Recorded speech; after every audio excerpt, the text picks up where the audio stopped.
Right, last Friday, on the end of the week, Cineworld share price collapsed 50% due to an RNS that was put out, seemingly by the creditors. So let's read what that RNS is that caused the Cineworld share price to crash. Discussions between the company and certain of its stakeholders regarding a potential plan are progressing. Whilst the discussions suggest that there is a route to the company emerging from the Chapter 11 cases in light of the level of existing debt that is expected to be released under any plan, the company does not believe that there will be sufficient creditor support for a plan that contemplates any recovery for equity interests, and it's therefore not expected at this time that any plan will provide any recovery for holders of Cineworld's existing equity interests. So what that is saying is at this current time, Cineworld stakeholders will wind up with zero. However, this could be they could have put this out for one of three reasons. So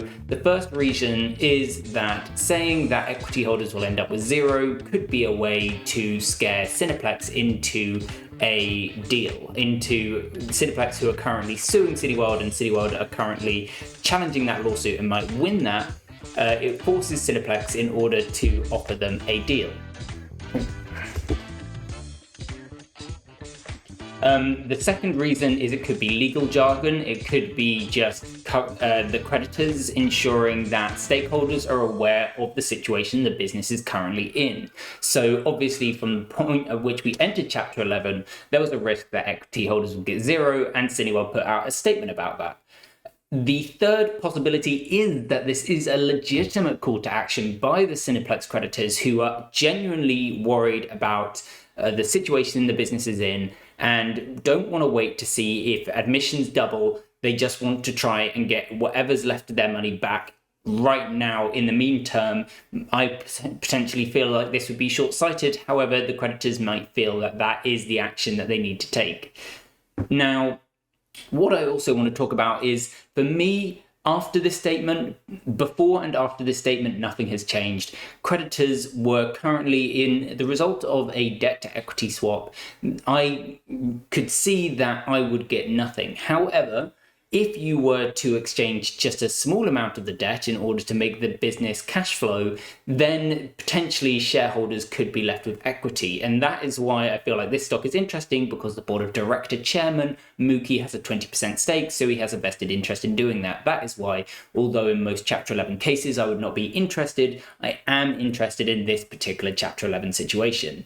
Next is a meeting. The meeting the other day, they had, this could be a reaction to the meeting that was had the other day. So at that meeting, we were discussing, the Cineworld were discussing the 40 bidders that had come to offer Cineworld a purchase of the Chapter 11 group, which is Regal and the UK business.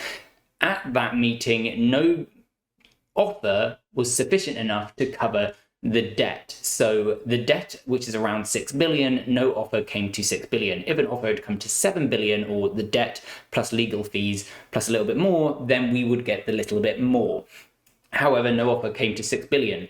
This could be a great thing for equity holders in the long run if admissions go up, because if the offer had been just for the amount that was the debt, then that might have forced a sale of the business. The creditors could have forced a sale of the business, in which case we would have gotten that 6 billion figure, which would mean we end up with nothing and creditors get all their money back. So we're actually grateful after that meeting, even though it could be seen as a negative thing to not have an offer over that amount. It means that it's not going to be they're not going to be forcing a sale of the business, which could potentially wind up with stakeholders getting zero.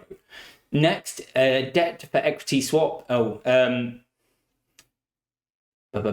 Next is the statement clearly states that this is based on the current situation of the business. So the current situation of the business, as we know, is in Chapter 11. They don't have enough cash on their own in order to run the daily operations of the business, but they went into Chapter 11 in September. And so when you get into a cash flow situation, you generally go through a transition period where you go from not being able to do it to being able to do it. And so this might be, Cineworld might be, since they've got double the admissions in their recent meeting, they talked about this, they've got, not sorry, double, but they're getting far more admissions than they projected for this period of time last year. And I believe it might be around double. So the fact is that no, they are not in a position where they could be saying that they are free cash flowing without help from the debtor in possession financing, but that doesn't mean that they aren't going to be in the future.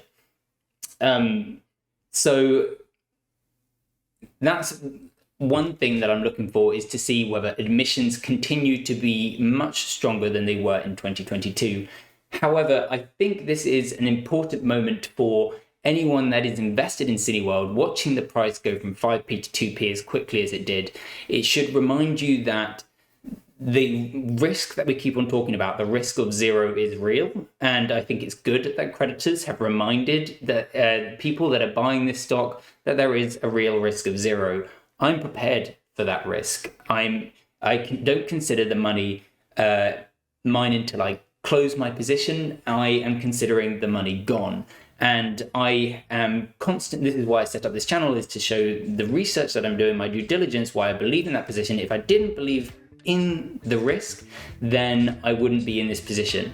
However, when I saw that share price drop, I just put my phone away. After I checked the information and realized it was something that I already believed to be the case, then I just put my phone away and I didn't care about the share price. The share price is not a reflection of information. It doesn't inform you of anything. And always when the share price goes down or when it goes up, a ton of speculators come into play to talk about, oh, why could this be happening? And while I enjoy participating in that and I find it interesting, it doesn't actually offer any real value to me, a shareholder.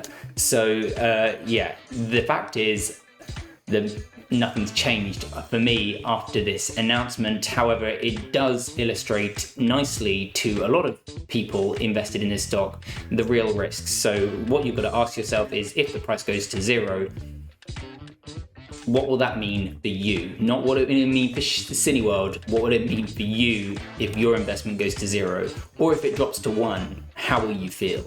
Because I'm gonna hold. So, and I know that because I know how I feel when it goes to those prices.